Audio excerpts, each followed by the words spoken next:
It's the Morning Star Drive 117.8. You soaring up with sky, now's the time, don't delay. I'm sitting in my ride and it's time to fly, so let's realign, just listen and fill your mind. Hey guys, how's it going? It's Wednesday, November 3rd, and this is the Morning Star Drive on 117.8.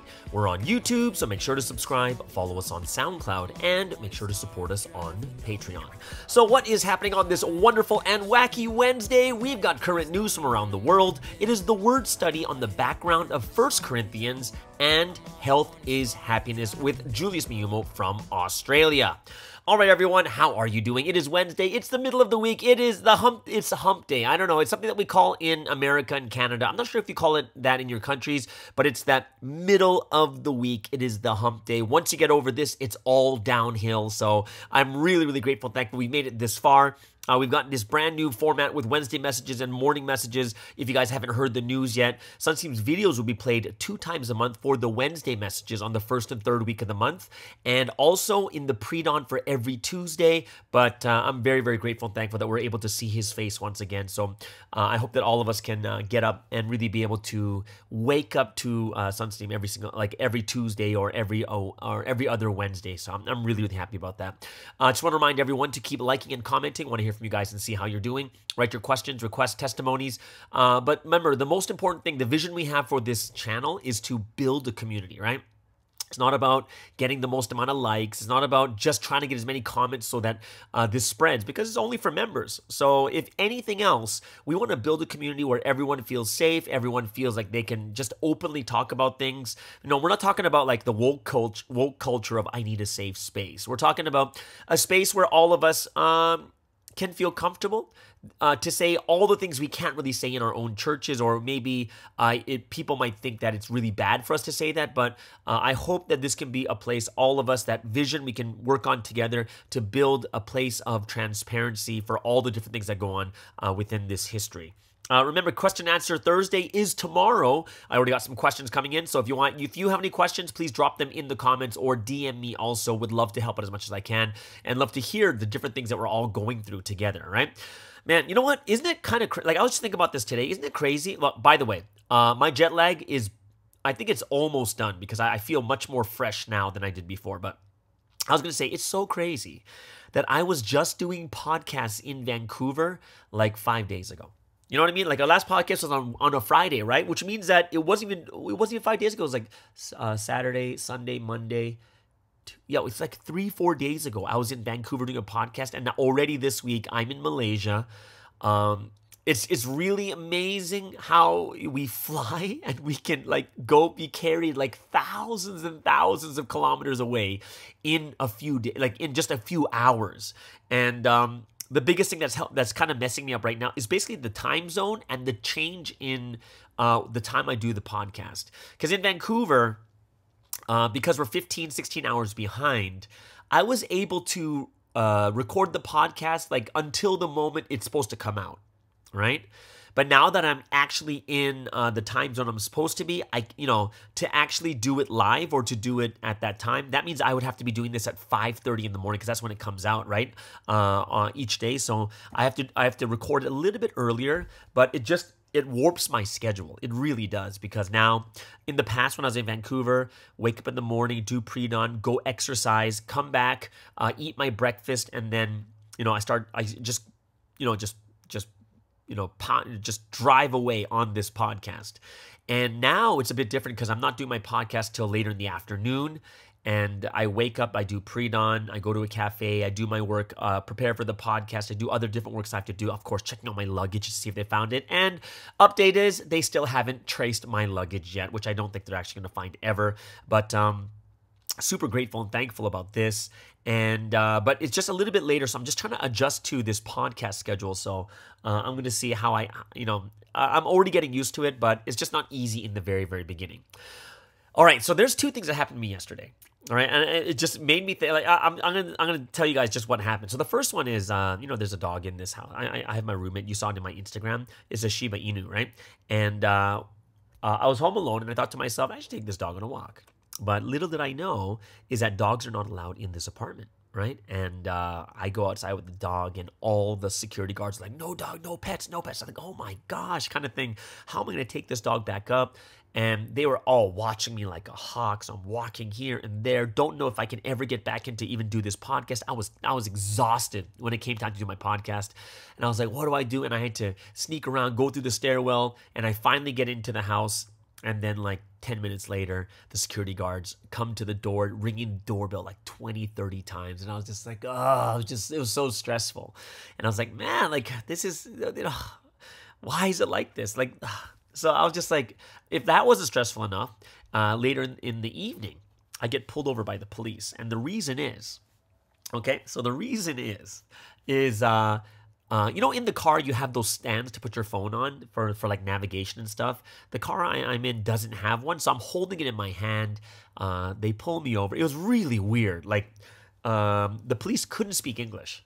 And they knew that I was not Malaysian. They're like, hey, they're in their broken English. They're just trying to tell me some stuff. And they say, go on your phone and look up using your phone in the car. And I was telling them, oh, well, it's my navigation. I'm not from here. I just arrived here 2 days. They're like, oh, sorry.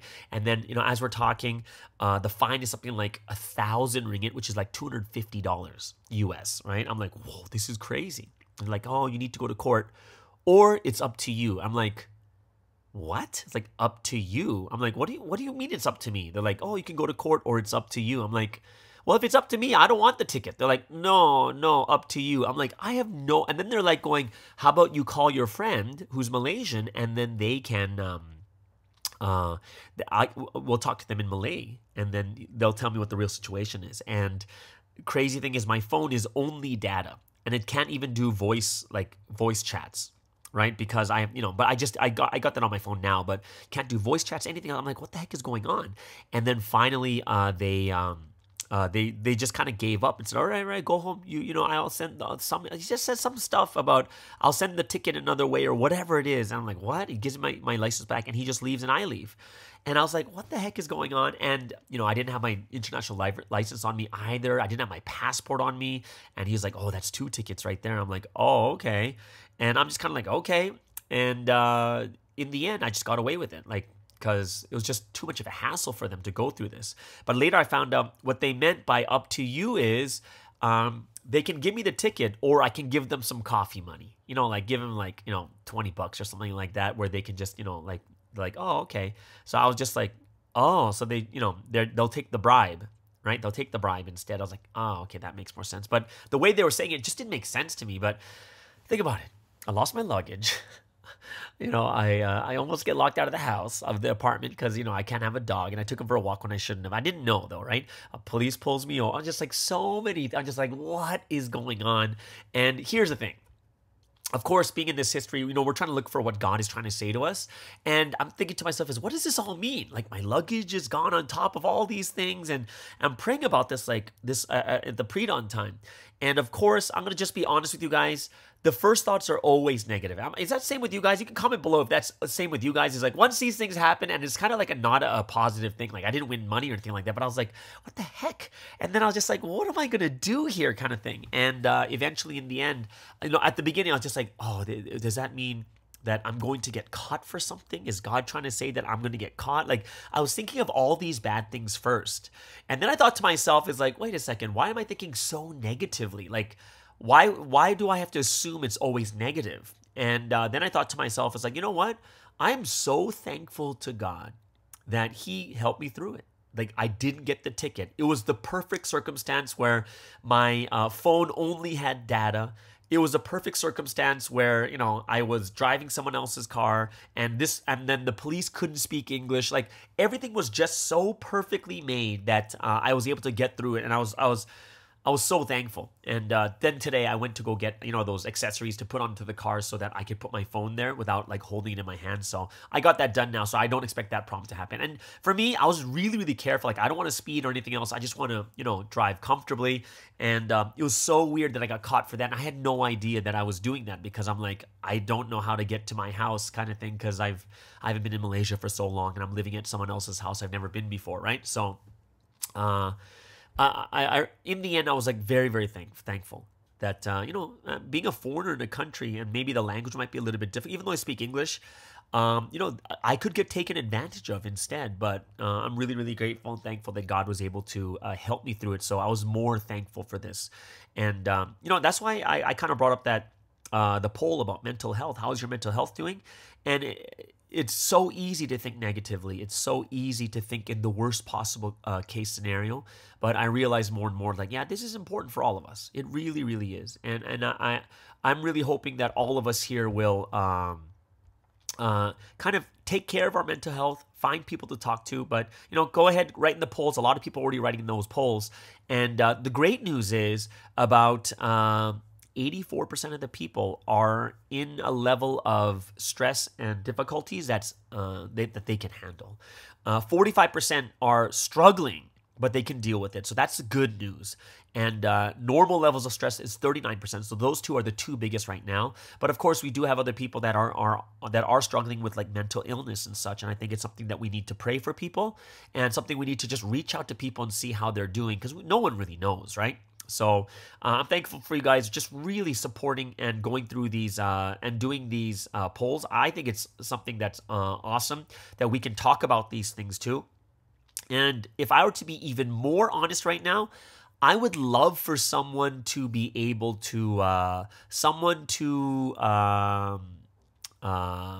like do a segment on mental health. I think that would be very, very good. Right? If anyone's studying these types of things or have gone through something like that, I think that would be a great segment for a lot of people to hear, right? Today, health and happiness. Health is happiness. Julius has got another awesome episode. He's going to talk about something that kind of has a bad stigma, which is cooking oils and healthy fats. We all think to ourselves that fats are not healthy, but there are such things as healthy fats. And there are such things as good cooking oils, right? So I'm looking forward to listening to this one too with you guys together. All right. And yes, those of you guys are on my Instagram. You can see I'm on my hunt for some good lattes in Malaysia. And I went to the best place so far called Celsius. I really, really like that cafe. Very nice, very comfortable, modern, and coffee so good for me. It fits me. The chocolatey nutty is the flavor that I really like. So I've been to about 3 new cafes since I've been here. And probably going to check out another one tomorrow. Or I might just go back to Celsius because I really like that place. Right? Tomorrow's video is going to be part 2 of struggling with prayer. So I hope that you guys... Well, here in Malaysia, it'll be Friday morning, right, for us. So it'll be 2 days away. Okay? Or maybe not 2, it's Wednesday. Yeah, 2 days away. All right. So I hope that you guys are really enjoying these videos, and make sure you send it to your newcomers too. It'll be good for them to how to pray better. All right. So let's get into some member music from around the world. And who is today's featured artist of the day on this wacky, wonderful, and what's another W word? Wacky, wonderful, wonderful, wacky. I don't know. God's wheeling. I can't. But it's a Wednesday, guys. And today's feature of the day is going to be Ju Star from New Zealand. This is her latest single. This song is Busy Bee. Hope you guys will really enjoy this one. And then we have Kuma-chung from Japan with The Greatest Blessing 2022. And then we'll end things off with J-Root from the Paper Mills Associates in Korea with my favorite drink, latte.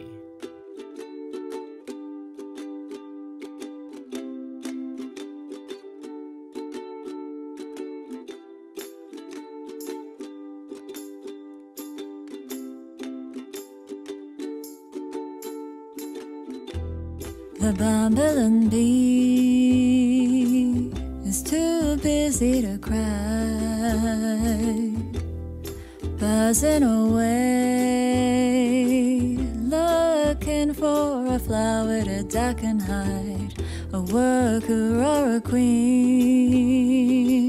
Sometimes I feel like it's the same thing, a princess asleep on a pea. Put off by the smallest of sufferings, but I'm still working on me. If I'm honest, I feel so strange, a fish without water, a cranium without a brain, looking so good for the cameras, but feeling so very average. Where else can I go? There's only one river where living water flows. I already know the answer, the problem is throwing my own hope. When I'm in the water and all the following sheep and also the gold.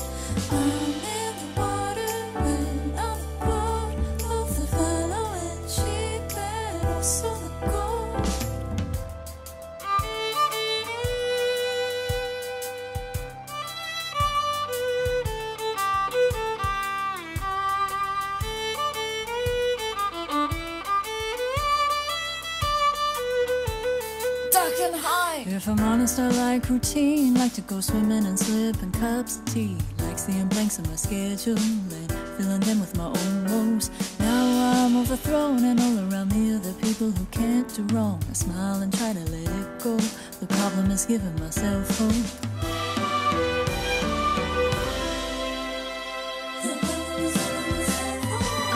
To find a mountain where I can scream. I need a place to do my own thing. I need a cave where I can sing and it's funny. There's no one to judge me and I can try this way or that. I don't have to worry about falling flat. But there's work to do. Is this even work too? Who can decide? Is it me? Is it you? Is it God? How far would I go if I could? I go far slower than I should. I'm only as good as how much I produce. Squeeze on my brain and pour out the juice. As much as I grind my nose in the ground, but nobody knows, they don't notice I'm down. I haven't been busy enough.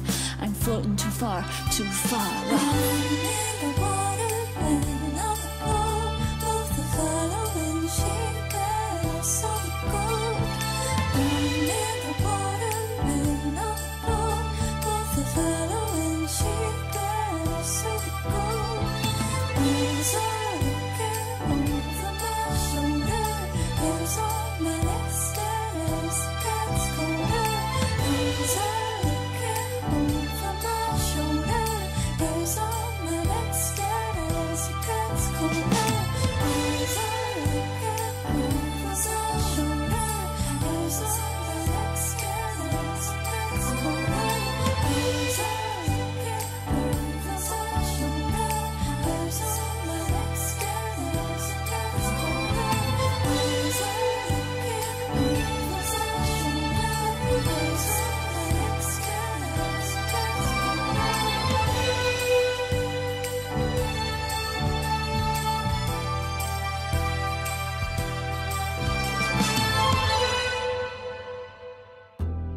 the bumbling bee is too busy to cry, buzzing away, looking for a flower to tuck and hide, a worker or a queen. Sometimes I feel like it's the same thing, a princess asleep on a pea, poured off by the swells of sufferings, but I'm still working on me.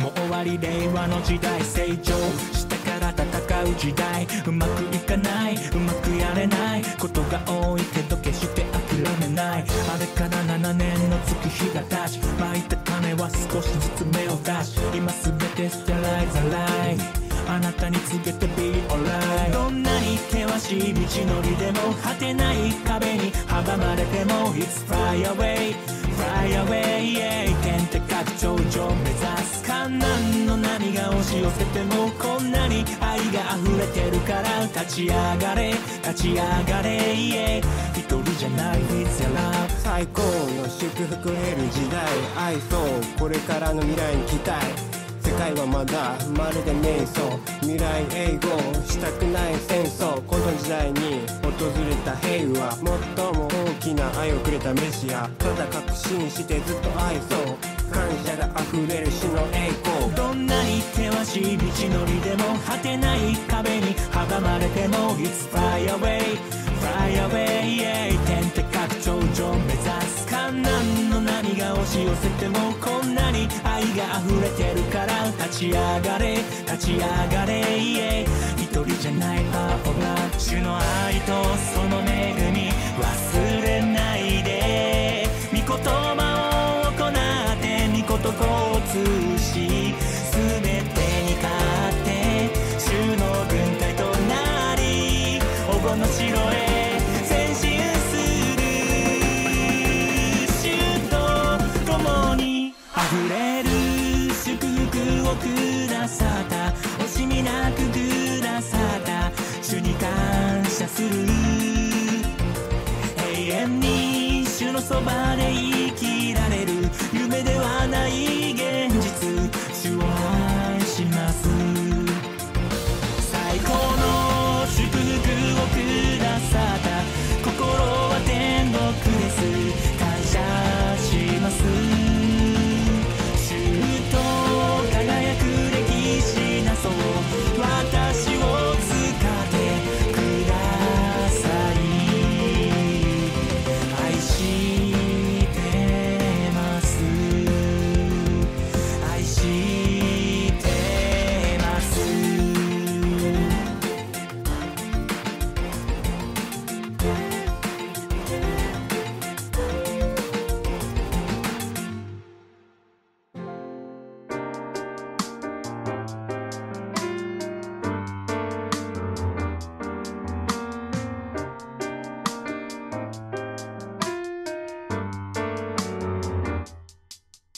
한 잔의 라떼 그 산일의 카페 오늘은 밤이 올 수 없게 오늘은 잠이 들 수 없네 Stay awake 한 잔의 라떼 그 산일의 카페 오늘은 밤이 올 수 없게 오늘은 잠이 들 수 없네 Stay awake 깨어 있어야 해 필요한 건 각성상태 피로감은 누적이 돼 내일을 죽기는 주적이 돼 벌써 몇 시간째야 만큼한 것 같아 아니 나 오늘 막차 아니 저 차례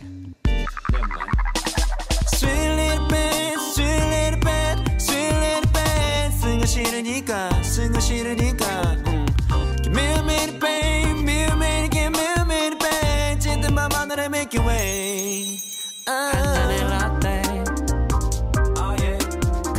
카페 오늘은 밤이 올 수 없게 오늘은 잠이 들 수 없네 Stay awake 잠깐만 날 좀 있게 해줘 어제가 날 붙잡지 않게 해줘 Let me go now Let me go now 잠에 들 수 없네 A couple latte Stay awake Sipping 한 모금이 전에 나와 지금은 조금은 달라 Sleeping twist off 기분 좋은 작은 다른 건 신경 쓰지 않아 Flipping City 거스리 tomorrow start 계속 가라는 미리 부드러운 느낌이 쓰라림에 지친 나는 외로워해주네 Can you feel me now You be me now You be me now 그 room 위로 나 저기까지 갈 수 있게 되는 것 같죠 저기 Be there till break of dawn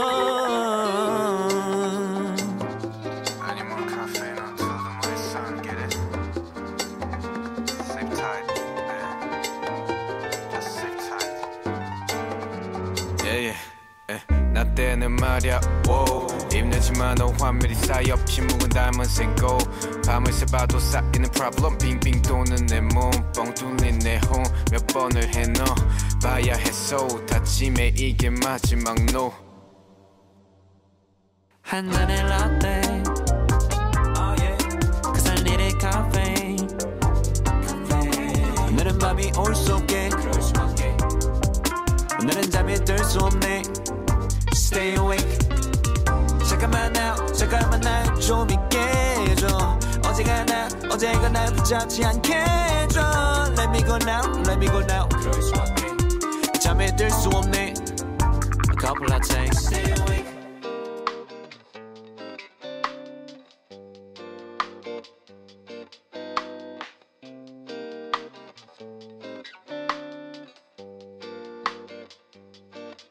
Stay awake Ooh, and I like that ending. Stay awake. Like, that's me during jet lag, like drinking like 2 coffees a day because it's just in the middle of the day, I am dying. But a great song. That is J-Root from PMA in Korea with Latte. Before that, Kuma-chan from Japan with The Greatest Blessing 2022. And of course, Ju-Star from New Zealand with the song Busy Bee. All right? So let's get into some current news going on around the world. Tons of things going on. So what's the reason why we have to listen to the news? Why listen to the world news? As brides of this history, we have a responsibility to pray for all the things going on. But if we don't know what's happening, we can't pray for them properly. All right?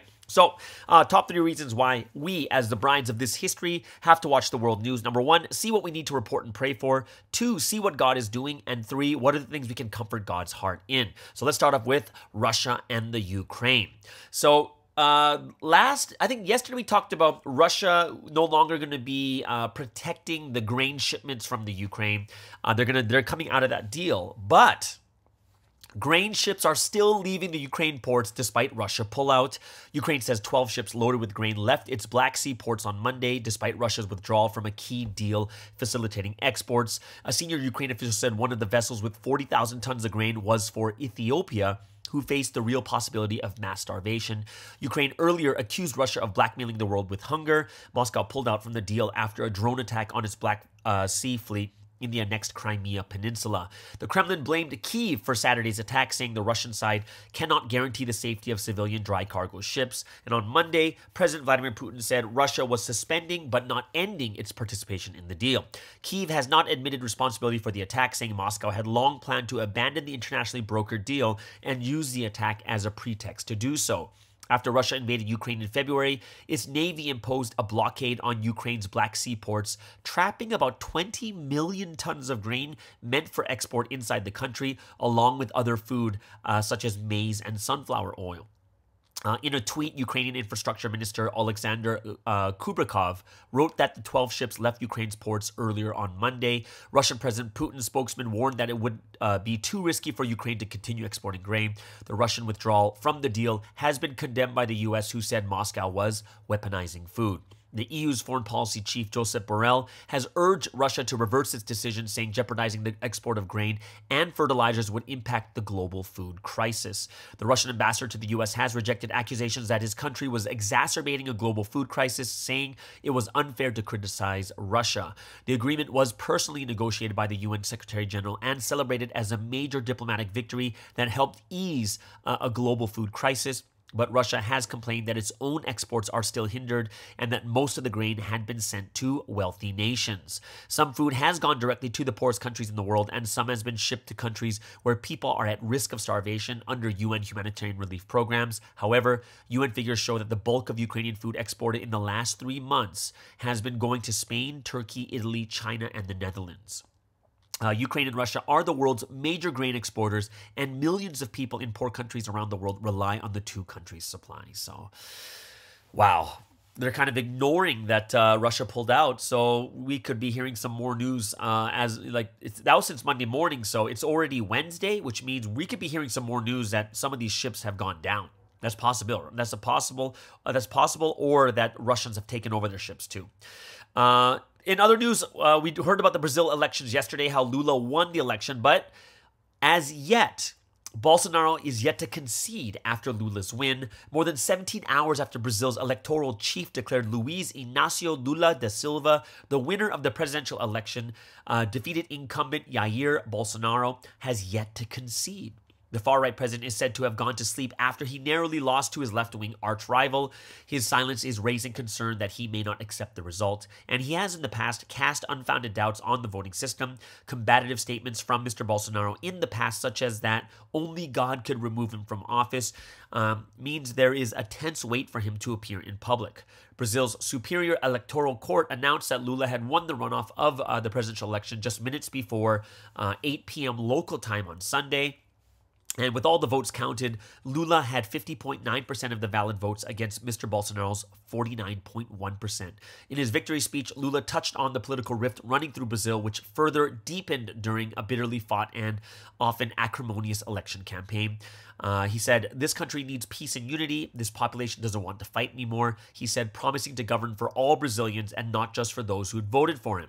Congratulations have poured in from across the world, including from the leaders of Britain, China, France, India, and Russia. U.S. President Biden said the win came following free, fair, and credible elections. But even though it is traditional for the losing candidate to phone the winner and to make a statement acknowledging their defeat, Bolsonaro has so far remained silent. People close to the president said that after the result, he went to sleep at the presidential palace in the capital of Brasilia, and in the morning, a presidential advisor and Bolsonaro's vice presidential running mate were seen arriving at the palace, but it's not clear if he met them and what was said. Later, Bolsonaro was seen leaving the palace and traveling to the building where his official office is located. Brazilian media are reporting that everything has been set up for a presidential news conference, but that no one knows if one will be held in the next hours. Meanwhile, close allies of Bolsonaro have acknowledged Lula's election win. Among them, the powerful leader of the lower house of Congress, Arthur Lira, and Tarcísio de Freitas, who is a new governor of Sao Paulo state. The strong backing Lula has received both at home and abroad so quickly after his win will make it more difficult for Bolsonaro to contest the result, analysts say. However, an uncooperative outgoing president could make the 2-month transition period until Lula is due to be sworn in on January 1st, 2023, a lot bumpier. Some disruption has already been caused by lorry drivers loyal to Bolsonaro who have blocked roads in at least 13 states, and a number of the roadblocks have reportedly been cleared, but the remaining ones are causing considerable disruption on major roads. So let's hope nothing crazy happens out of this one. Let's really, really hope for this. Last but not least, we're going to America, where big news of Elon Musk. He finally buys Twitter, and he has dissolved Twitter's board of directors, cementing his control over the social media platform. The multi-billionaire bought the company last week, ending months of back and forth over the $44 billion deal, and will be its chief executive. He has moved quickly to put his mark on the firm, which is used by politicians and journalists around the world. And the reforms he is contemplating include changes for how Twitter verifies accounts, as well as job cuts. The Washington Post has reported that a first round of cuts is under discussion that could affect 25% of the company's staff. And I've heard that that's just the first round, which means it's possible that over half of the people are going to be fired there too. Twitter did not respond to a request for comment from the BBC on the report. Top executives have already been removed as Mr. Musk brings in high-profile allies to the company.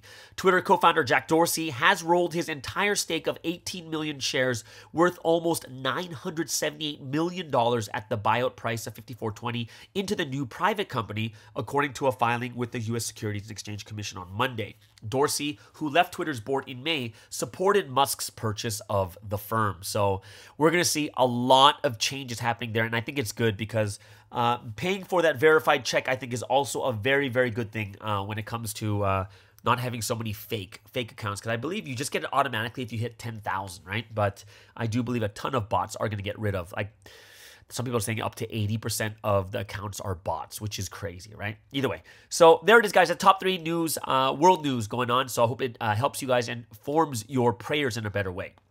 So let's move into some sporting news. In NFL action, Monday Night Football, it was the Cleveland Browns versus Cincinnati Bengals, and the Bengals are a far better team, but they lost. Cleveland wins 32-13. Nick Chubb, 23 rushes for 101 yards, 2 TDs, and also Amari Cooper with 5 receptions, 138 yards, and 1 TD. So good for the Cleveland Browns. They were expected to be really, really good, and a lot of controversy because of their new quarterback, but good win for them. I think they're now like 3-5 at the moment. In NHL news, Buffalo defeats Detroit 8-3. Thompson with the hat trick for the Sabres. Carolina Hurricanes defeat the Washington Capitals 3-2, and the LA Kings defeat the St. Louis Blues 5-1. NBA action, Sacramento defeats the Charlotte Hornets 115-108. Philadelphia defeats the Washington Wizards 118-111. James Harden with 23 points, 7 rebounds, and 17 assists. So that's pretty wild right there. The Brooklyn Nets defeat the Indiana Pacers 116-109. That breaks a 4-game losing skid. Kevin Durant with 36 points, 9 rebounds, 7 assists. Toronto Raptors, Canadian team, defeat the Atlanta Hawks 139-109. So it was a 30-point blowout. Pascal Siakam with 31 points, 12 rebounds, and 6 assists. Milwaukee Bucks defeat the Detroit Pistons 110-108. Giannis Antetokounmpo leads all scorers with 31 points and 7 rebounds. The Utah Jazz, surprising, they're 6-2 now. They defeated the Memphis Grizzlies 121-105. John Morant with 37, 5-4 in a losing effort. And of course, LA Clippers also not having a very, very good season. I think they're 3-4 now. They defeat the Houston Rockets 95-93. Paul George with 35 points, 9 rebounds, and 8 assists. And of course, this is all done without their star player Kawhi Leonard. All right. So there it is, guys. That is the end of the world news and sporting news. Hope you guys really enjoyed that. But you know what that means. It is the golden time.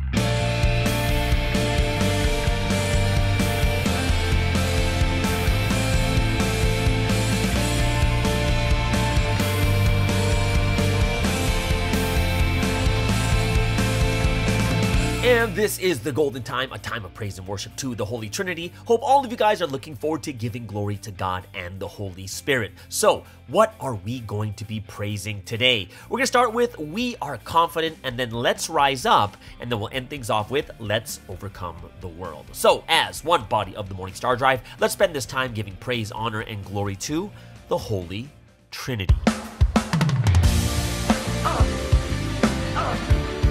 Confident, unshaken.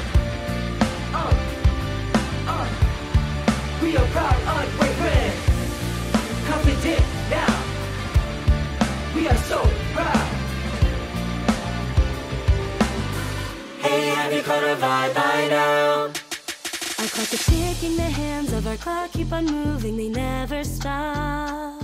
'Cause we are following the timing of God who is mighty, we don't stop. I will do the work I must do. I'm the key to the outcome that I want. With the truth of the times we run diligently, we're making history. I trust in the power that God's given me. I make myself better every day. Since God is with us, supporting us always, we can never lose while we are on this path. No matter what comes our way, whatever may happen now. Hey, have you caught a vibe by now? So what? Confident, we're confident, yeah, doesn't matter what may come. Confident, unshaken.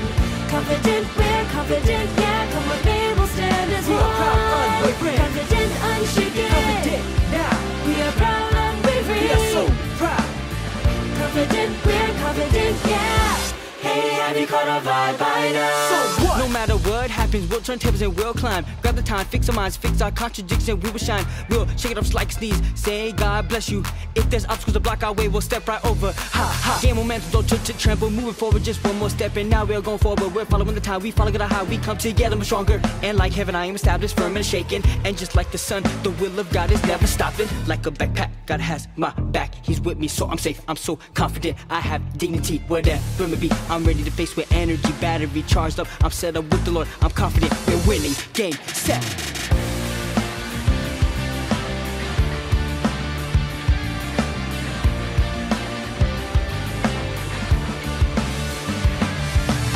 Since God is with us, supporting us always, we can never lose while we are on this path. No matter what comes our way, whatever may happen now. Hey, have you caught a vibe by now? So what? Confident, we're confident, yeah, doesn't matter what may come. Confident, unshaken. Confident, we're confident, yeah, come what may, we'll stand as one. We are proud, unwavering. Confident, unshaken. Confident now. We are proud, unwavering. We are so proud. Confident, we're confident, yeah. Hey, have you caught a vibe by now? So what? Confident, we're confident, yeah, doesn't matter what may come. Confident, unshaken. Confident, we're confident, yeah, come what may, we'll stand as We one. are proud, unwavering. Confident, unshaken. Confident now. We are proud, unwavering. We are so proud. Confident, we're confident, yeah. Hey, have you caught a vibe by now? So what? Yeah, yeah, huh. Since God is with us, we are confident, unshaken. Yeah, yeah, huh. The Holy Spirit is with us, we are proud, unwavering. Since God is with us, we are confident, unshaken. The Holy Spirit is with us, we are proud, unwavering. Since we live by God, we'll do it confidently. Confidently, do it confidently. Hey, have you caught a vibe by now? So what? Now is the time to rise up and shine. Pray without ceasing and seek the Lord with all your heart.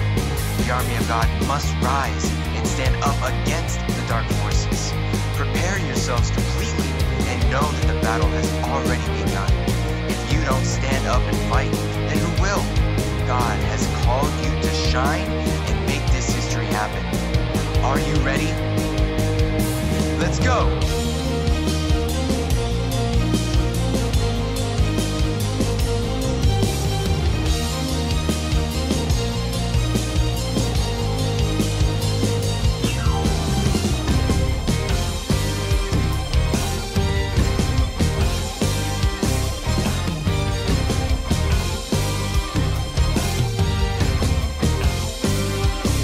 Valley of Ezekiel, dry bones were brought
by your side, holding your hand, drying your eyes. Trust in Lord every night and day. He'll never let you go, don't fall away. Be bold, be brave, and with all your might, love the Lord to the end of time.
Let's overcome the world, overcome our hardships and send our fears away. Come from our hearts and sent with the wind. On the wind of the Spirit, let your cares fly. You and I both, we must go on. Our hearts have not changed. Like the waves rising and falling, we may waver and be shaken, nevertheless we will remain on the same path until the end. Our destination set, both you and I, your hand in mine, our hearts as one. We go on as one. We must support, help each other, care for each other as we love and adore only God, the Holy Spirit. We will look up to them, longing for heaven. That's our joy, and this love never rests, now and always, just as time flows, as the waves crash endlessly.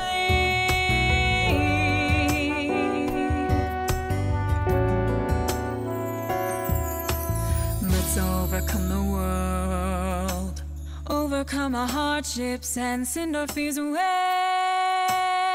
Come from our hearts and sent with the wind. On the wind of the Spirit, let your cares fly.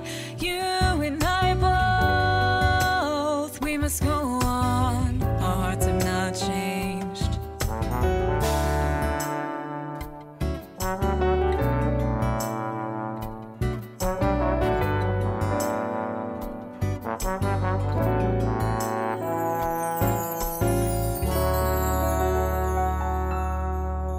And what a wonderful song, especially for this week's message of overcoming everything through God's love. That is, let's overcome the world. Before that, let's rise up and we are confident. So now that our hearts are made ready through the time of praise and worship, let's get into today's word study. And of course, every single Wednesday, we do go over the scriptures, the scripture analysis, or historical, cultural, political background of where these books came from.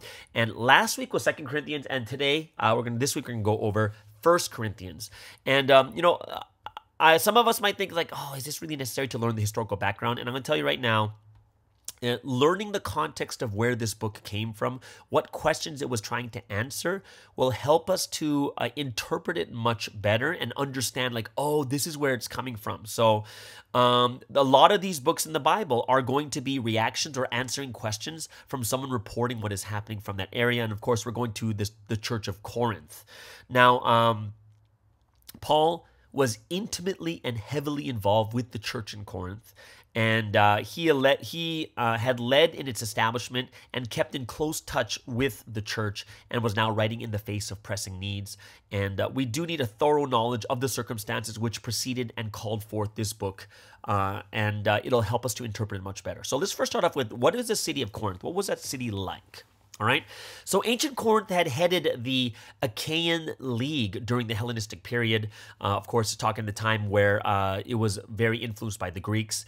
And this city was completely destroyed by the Roman L. Mummius Acasus in 146 BC.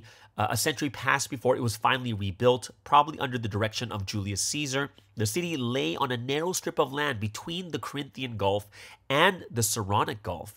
And this is strategic. This is a really strategic location, and it ensured the commercial prosperity of the city. So merchant seamen preferred to send their cargoes across this small port, this small narrow island, right? Not an island, but we'll just call it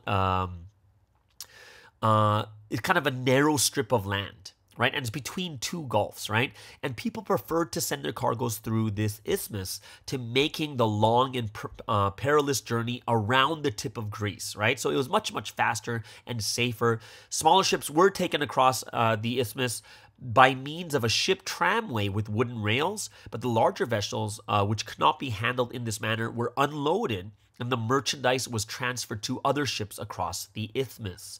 So the new city was a Roman colony, and its inhabitants were Romans, but veterans and freedmen. Greeks had been slow to return, but by the time of Paul's contact with the city, they were present in large numbers. Commercial prosperity had attracted Orientals in considerable numbers, and the city was truly cosmopolitan, and enough Jews were present to justify a synagogue.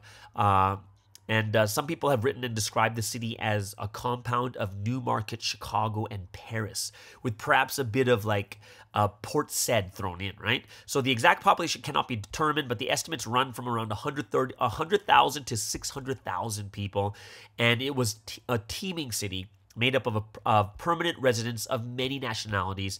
And in addition, there were always present large numbers of sailors and merchants from all over the Roman Empire.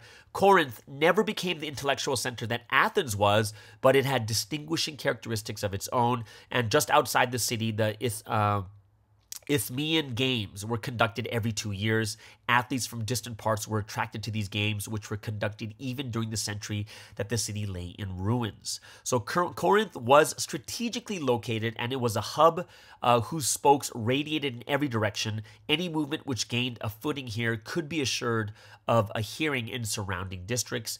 And basically, they described the city as an important city, as intellectually alert, materially prosperous, and morally corrupt. So there's something you have to know, is it's morally corrupt too at the same time. A lot of money, a lot of power. So what is the atmosphere in which this church existed in? So this church, well, a church will inevitably reflect to some extent the society in which it exists, right? So this reflection need not necessarily be in direct proportion, but it's possible it could be too. So the redemptive fellowship known as a New Testament church possesses a dimension unknown to the world, and consequently the church must not be conformed to its environment, but those redeemed ones who comprise a church are taken from the world, right? So, it's even though we're not supposed to be part of the world, the people that are in the church are from the world, right? And those influence, which is often evil, continues to be felt even after conversion. Right? We can say that with Providence too. People still struggle with the old habits and things they did in the past. So the church in Corinth existed in a grossly sinful atmosphere which continued to make its mark on the church. Many of the problems of the church found their basis in the life of the city. So perhaps the most significant of the factors which comprise the atmosphere of Corinth was gross, unashamed immorality. Both the old city and the Roman colony were known far and wide for their sexual looseness. The most prominent site was the Acrocorinth, a sharp projection which rose to a height of 1,800 feet. On the summit of this steep mountain stood the temple of Aphrodite, a symbol of the lust which pervaded the mind of the city. The worship of this goddess was not Greek in origin, but Oriental. It had been imported from the Phoenician cult of Astarte. So in Old Corinth, the temple maintained 1,000 priestesses who amounted to no more than common prostitutes. And it's not certain that the 1,000 priestesses were maintained in the temple of rebuilt Corinth, but nevertheless, the gross immorality continued as before. The attitude of the city toward immorality involved no condemnation whatever. On the contrary, it was considered to be a normal part of life. So the same loose attitude was often reflected inside the church. The case of incest and the question about the Christian view of marriage had their roots in the immoral mind of the city, and most of the members of the church were Gentiles, and the strict morality characteristic of the Jews was foreign to them. And they found it difficult to understand that what they once considered virtue was now sin. On top of sexual immorality, there was idolatry. And that's another feature of this city which was closely linked to its immorality. And in addition to the temple of Aphrodite, there were numerous others, and the worship in these temples was popular among the residents. And these idol temples played a significant role in both economic and social life. So the economic factor arose from the practice of sacrificing animals to the idols. And some of the meat sacrificed was consumed in the sacrifice. Some of it was eaten by the priests, and some of it was sold in the markets of the city. An accurate identification of the meat, this meat was often impossible. And a customer would have no way of knowing whether his meat had come from the altar of some pagan temple. So when a citizen went to dine with a friend, there was no way of knowing whether the meat was served, the meat that was served had come from the worship of an idol. So the church in Corinth had a great problem at this point, and some felt that there was no harm in eating meat that had been sacrificed to idols, while others felt that they were participating in idolatry when they did so. So on the more distinctly social side, there was the problem of whether to attend feasts given in the idol temples, and these feasts were outstanding social events, and many of the converted Gentiles continued to receive invitations. Could they, in good faith, attend on the assurance that an idol was nothing and that they are simply maintaining normal social intercourse? And these problems were acute for the Corinthian converts, and Paul's answers continue to be helpful today for the Christian who is struggling with some questionable practices. So the factions which existed in the church at Corinth are in part explained by the factitious spirit of the city, and the population consisted of Romans, Greeks, Orientals, or Asians, what back then is Orientals, and men of adventure from all over the world, and the absence of an established aristocracy tended to make the people democratic and intolerant of control. So this independent spirit carried over into the church, and there was displayed the tendency for each member to line up behind his favorite leader in competition with all others. And this factitious spirit was also revealed in the attempt of women to be as independent as possible in the congregation. You'll find that in the book of 1 Corinthians chapter 11. And in the insistence of those with spiritual gifts on displaying them publicly without regard to the edification of the church, right? And you'll find that in chapters 12 and 14. And although there's little direct reflection in 1 Corinthians, the Oriental mysterious religions were finding adherents in Corinth in Paul's day. So these religious societies provided the initiated with a close fellowship. Forgiveness of sins and personal salvation were promised.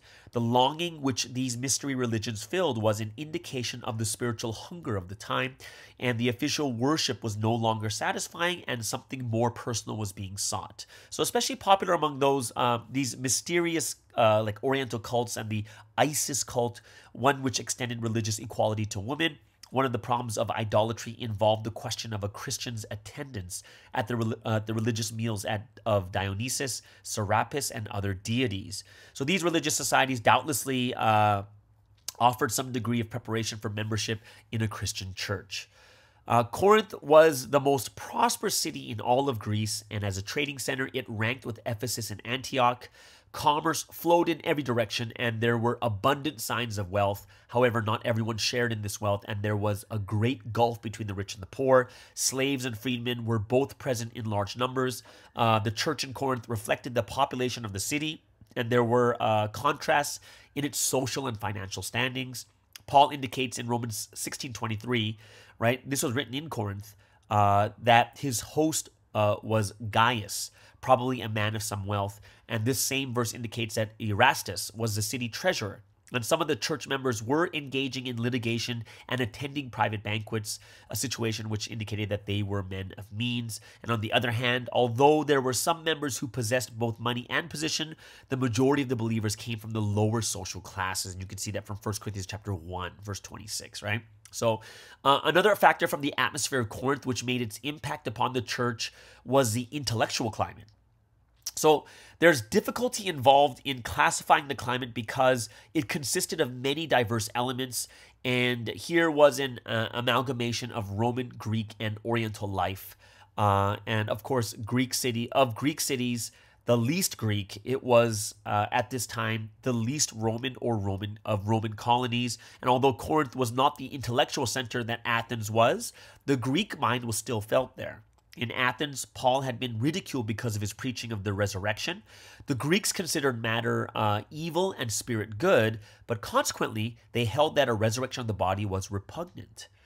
Corinth retained enough of this Greek outlook to view the doctrines of the resurrection and the potential goodness of the body during this life with suspicion. And the one great doctrinal passage in 1 Corinthians chapter 15 was elicited because of the Corinthians' difficulty with the resurrection. Another expression of the Greek mind is reflected in 1 Corinthians chapter 6, verses 12 through 20, where some were contending that the body was innately evil and that the sins of the flesh could neither be avoided nor condemned. So Paul countered with the Christian teaching of the dignity of the body, right? So that's kind of what the situation was like inside Corinth. So now let's take a look at Paul's relation to the church. So Paul's first visit in Corinth was on his second missionary journey, and his previous experience in the cities of Greece had given him little basis to anticipate a warm reception in Corinth. In Philippi, he had been illegally beaten and thrown into prison. His labors in Thessalonica were fruitful, but the Jews soon stirred up a mob in opposition to him. From there, he traveled to Berea, a city in which the Jews were quite receptive to his message. However, the Jews of Thessalonica didn't waste much time in following Paul and inciting the crowds against him. The next stop on the apostles' missionary itinerary found him in Athens, now which is the intellectual center of Greece. His preaching bore some fruit, but it also precipitated scorn from the sophisticated Athenians. When Paul left Athens to make the short journey down to Corinth, he approached the teeming city aware of its notorious reputation, and the very name of the city suggested immorality and corruption. And Corinth was proud, busy, and intellectual, and it's understandable that Paul confessed that he approached the city in weakness, fear, and in much trembling. And that's in 1 Corinthians chapter 2. Now, Paul became acquainted with Aquila and Priscilla, a Jewish couple who had recently been expelled from Rome at the command of the Emperor Claudius. He found lodging with these new friends, and they worked together both in the Christian enterprise and in the trade of tent making. And after making tents all week, Paul attended services in the synagogue every Sabbath and there persuaded Jews and Greeks. Now, Silas and Timothy arrived from Thessalonica and greatly encouraged Paul with the message that his converts were standing firm in the faith. And this news doubtlessly strengthened him for the task at hand, and soon the opposition which Paul had experienced in other cities arose in Corinth. The Jews opposed him and reviled his message, and consequently he left the synagogue and turned to the Gentiles with the message of God's redemptive love revealed in Christ. Now, another base of operations was found just next door to the synagogue in the home of Titus Justus. Such a location was certainly a source of irritation to the Jews, but it afforded the advantage of being convenient for the Gentiles who had attached themselves to the synagogue. The greater part of Paul's converts apparently came from this group, and they were attracted by the superior moral and pure monotheism of the Jews, but they could not accept the narrow Jewish nationalism and such ritual practices like circumcision. So many of these people opened their hearts to the message of Christ. Now, Paul's ministry in Corinth was fruitful and extended, and he remained there longer than he had previously in any other city. He stayed there for about a year and a half. Now, when Paul left Corinth, he quickly concluded his second missionary journey, and Apollos later arrived in Corinth and assumed the responsibilities of leadership. Now, he was a brilliant Alexandrian Jew who had recently ministered in Ephesus. Now, during his stay there, Aquila and Priscilla had given him a more accurate knowledge of the way of the Lord, and he knew the Old Testament scriptures thoroughly and was an eloquent speaker, and his ministry in Corinth was effective. And although there was no fundamental difference in the content of his message, there was obviously a marked difference in presentation. So the difference was sufficient to create a certain partisanship within the membership of the church. And in the meantime, Paul's third missionary journey had taken him to Ephesus, where he labored for 3 years. And this was a scene of his most extended recorded ministry. His responsibilities in Ephesus and the surrounding districts were pressing. However, he maintained a vital interest in the work in Corinth, Ephesus, and in work in Corinth. Now, Ephesus and Corinth were both great trading centers, and ships constantly made the journey between them. Communication and travel were easy, and the trip could be made in less than a week when conditions were favorable.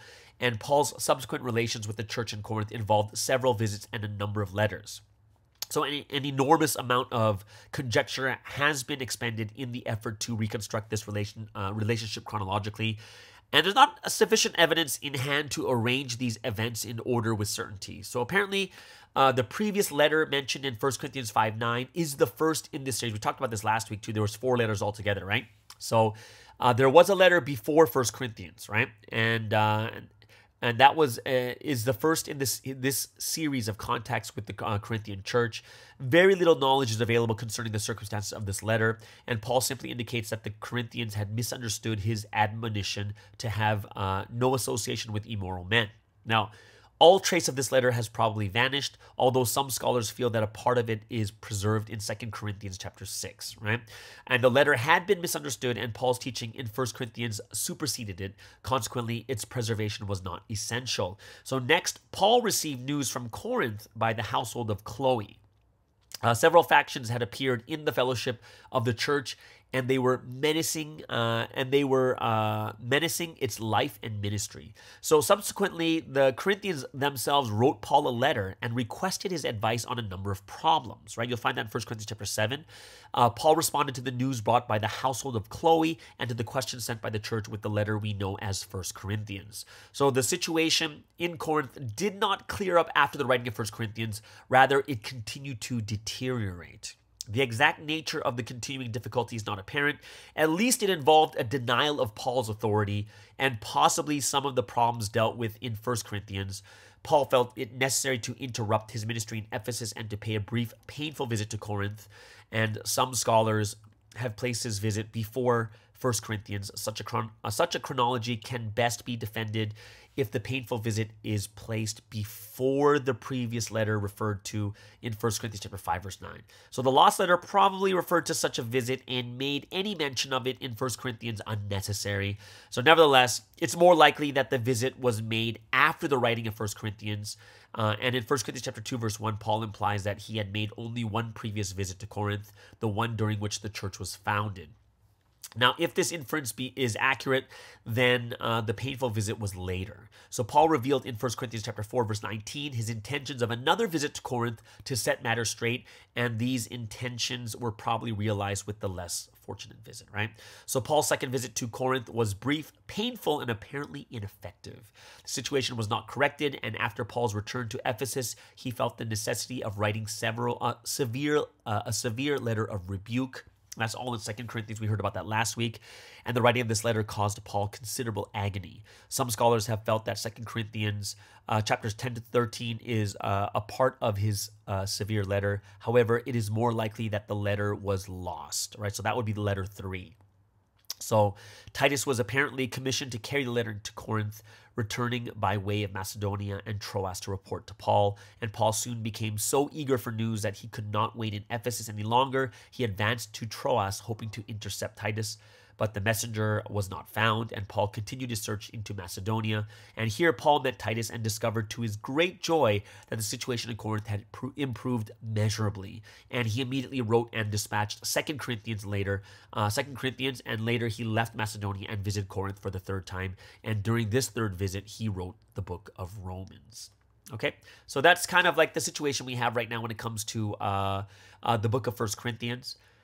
So when you look at the occasion for writing 1 Corinthians, there's 2 circumstances. First, the Corinthians had written to Paul and had asked his advice on a number of problems. So there's one of the circumstances for 1 Corinthians. And these problems included things like the Christian view of marriage, the practice of eating meat sacrificed to idols, the manner in which women should dress for public worship, the proper observance of the Lord's Supper, the relative value of spiritual gifts, and the resurrection of the dead. Now, the other circumstance was the news which Paul received of irregularities within the life of the church, factions had sprung up, and a case of incest was being condoned. Right? So you see that that's kind of the occasion, the circumstance of why he was writing the letter of 1 Corinthians. Right? So it's very, very cool to get the background of this, and I hope it's something that you guys really enjoy. Write a comment below if this really helps you guys out when it comes to you guys reading the book of 1 Corinthians. All right?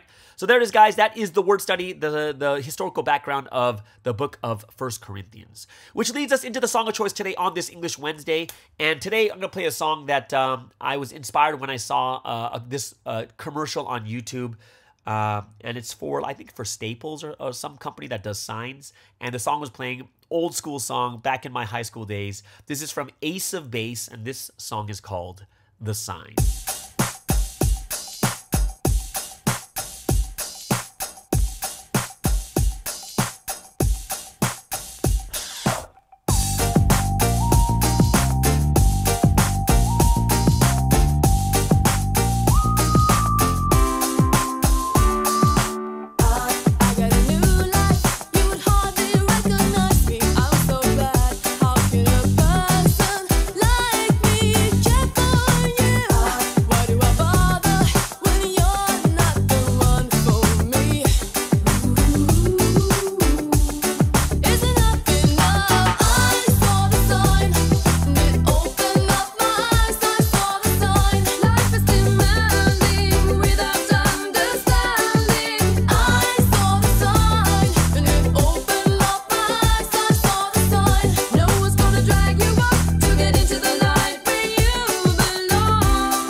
And what a fun song that is. Ace of Base with The Sign. Isn't it kind of catchy? I forget where they're from. Ace of Base. Are they Swedish? I remember they are, yeah, they are definitely not American. Ace of Base. I'm going to take a look at this right now just so you guys know. Ace of Base. I think they're Swedish. I think. It says Ace of Base is a pop group. Swedish pop group. There you go. They are Swedish, right? Ace of Base with The Sign.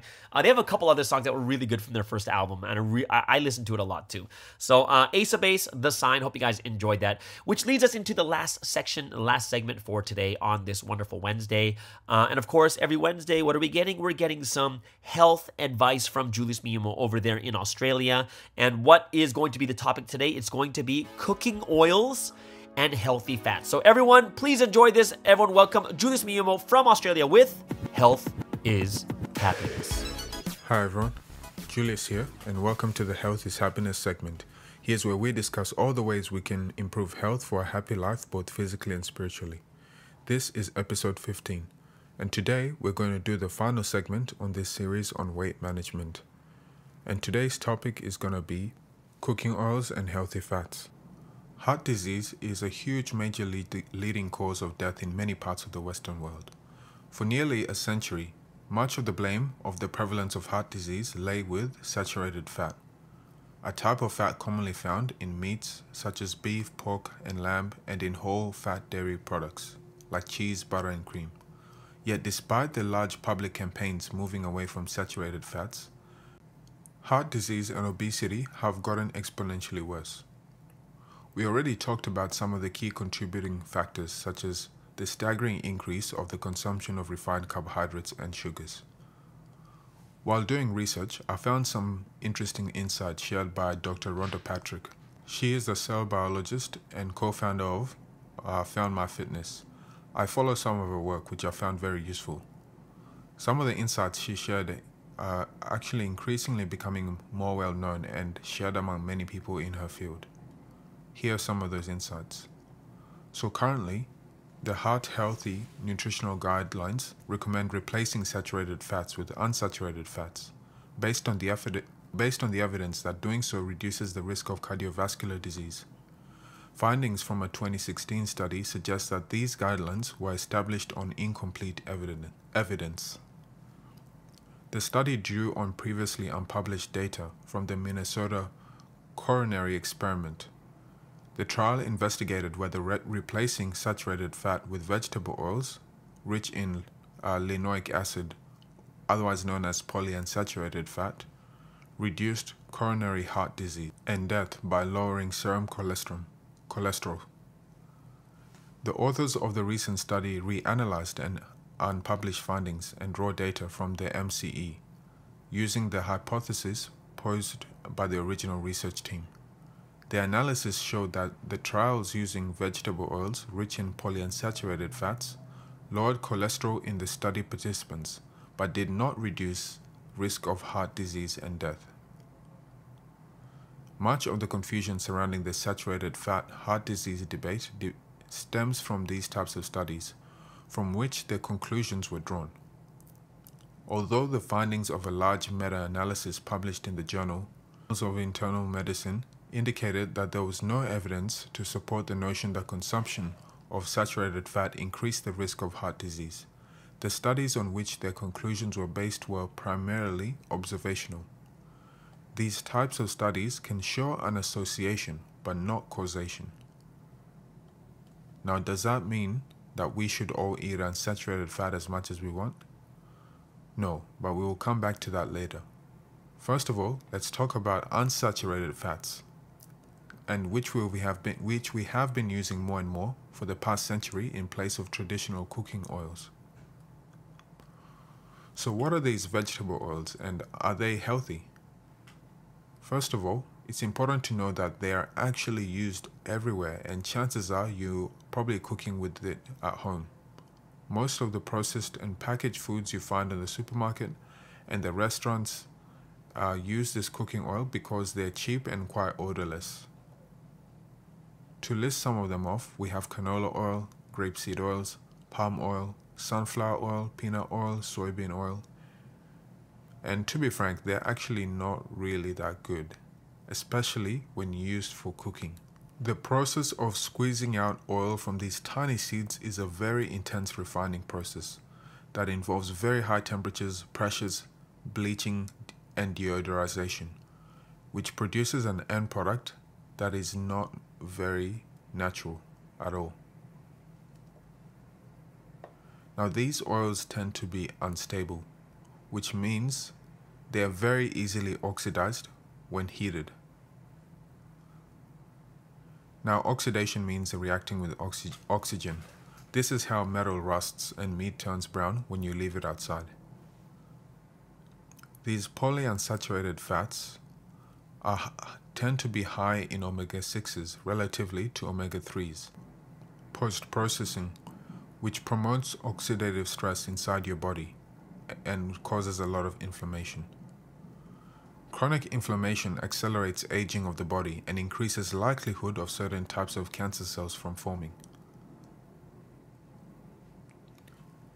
These vegetable oils also slow down autophagy, which is the process of your body cleaning out and recycling the dead cells. And this is a very important process for preventing cells that would otherwise potentially turn into cancer cells. So given vegetable oils are not that good, which other unsaturated fats can one use? Now these polyunsaturated fats are much more susceptible to oxidation compared to monounsaturated fats. So olive oils, which are 10% polyunsaturated, and avocado, which are around 13%, are much better for cooking in comparison to these polyunsaturated. Most of the oil has monounsaturated fats. They also have many other health benefits in terms of nutritional value. They can be both used as cooking oil, but one thing to keep in mind with olive oil is that it has a low smoke point, about 190 degrees, so it can easily burn. So if you're frying things at much higher temperatures, it's more ideal to use avocado oils. Now unfortunately, there's also a lot of fake olive oil and avocado oils out there. Up to 80% of the market is fake. When you have tasted the real stuff, you can clearly tell the difference. There's a lot more flavor, but there's other ways to tell if one is real and one is fake. Now, a lot of companies tend to blend their olive oil with cheaper, low quality oils. So always go for the 100% extra virgin olive oil or avocado oil, and make sure that it's cold pressed. Don't go for the ones that say light or pure virgin olive oil. Now second, the bottle should be tinted or opaque. It should not be transparent. Sunlight and heat will cause the olive oil to oxidize and worsen the flavor. Now third, it should also be packaged either in glass or ceramic as opposed to plastic. Now if it's 100% real, then plastic is fine, but it's not the ideal. It should also tell you to store it in a cool, dark place. Number 4, if possible, it's best to check if the source of origin is Italy or Greece. Then you have more certainty that you're getting the real deal. Also, look for a harvest date as well to gauge the freshness rather than the best before date. Most olive oils can last 18 to 24 months if it's extra virgin. After that, then they tend to go rancid. Now, I do know that these oils are a bit more expensive, but the way I think about this is you'll probably make more money anyways if you're healthy for a long time and you save on the medical bills. Now, what about saturated fat? Should we avoid them completely? Let's find out. Now, there are these particular products called shortening and also margarine, which were introduced as a healthy alternative to saturated fats for cooking and spreads. They were previously made from partially hydrogenated vegetable oils, which is what makes them solid at room temperature. These were commonly known as trans fats, and it was not until 2015 when the FDA actually banned trans fats and gave the industry 3 years to take them off the market. This is long after they had been introduced first in the 1920s. Trans fats were found to be the worst type of fat associated with all sorts of chronic diseases and shortening of cell membranes. Food manufacturers have had to reform their methods to eliminate or minimize trans fats from their margarines or shortening products. Still, there are some traces of trans fats, so always check the label. Although they are meant to have reduced them to a number that's insignificant in order to comply with regulations. In the new method, they fully hydrogenate the vegetable oils instead of partially hydrogenating them, and this eliminates the trans fats.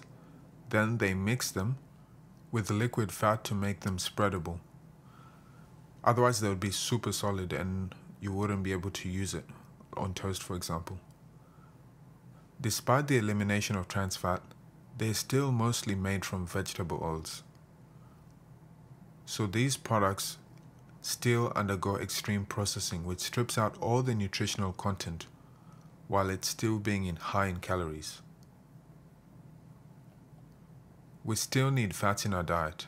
It's something that we have been eating for thousands of years, and it's very important to get a certain amount of fat-soluble vitamins, which you won't find in these alternatives. You will find them, however, in saturated fats. However, you still want to moderate your intake of saturated fats to less than 10%, particularly if you have over 50% of your calories from carbohydrates and you have sugar frequently in your diet. As I mentioned before previously, there are people who do well on keto or something close to keto. You can consume more monounsaturated fats like olive oil and avocados in larger quantities compared to saturated fats. Now, when it comes to saturated fats, ghee and coconut oil can be used for cooking, but I would use it sparingly since they're extremely high in calories. When I use it, I just use it to coat the surface of the pan.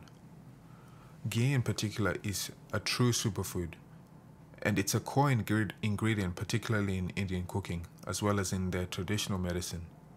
It has so many amazing properties, and it's one of my favorite along with olive oil. Ghee is very high in fat-soluble vitamins such as vitamin A, D, E, and K, which are all very important for your immune system, your eyes, regulating your hormones. It also has antioxidant properties, and it's really good for healing your gut. Saturated fats are also very stable, which means you can use them to cook things at very high temperatures without them burning and producing harmful oxidizing byproducts. Now, to be honest, it's really hard to avoid vegetable oils. They're used in so many things, so chances are you will be consuming some of it if you eat anything that's packaged or processed, or if you go out to eat at a restaurant. Apart from really avoiding them as much as possible, there are some other things that we can do to counteract some of their side effects. Consuming fish oil, blueberries, and cruciferous vegetables really help. They strongly counteract the inflammatory oxidative stress caused by the vegetable oils. So there you have it. Now, to close the segment, I do want to mention one final thing Dr. Rhonda Patrick mentioned. This is what she said. Now, to say that dietary intake of refined sugar is to blame for heart disease is tempting.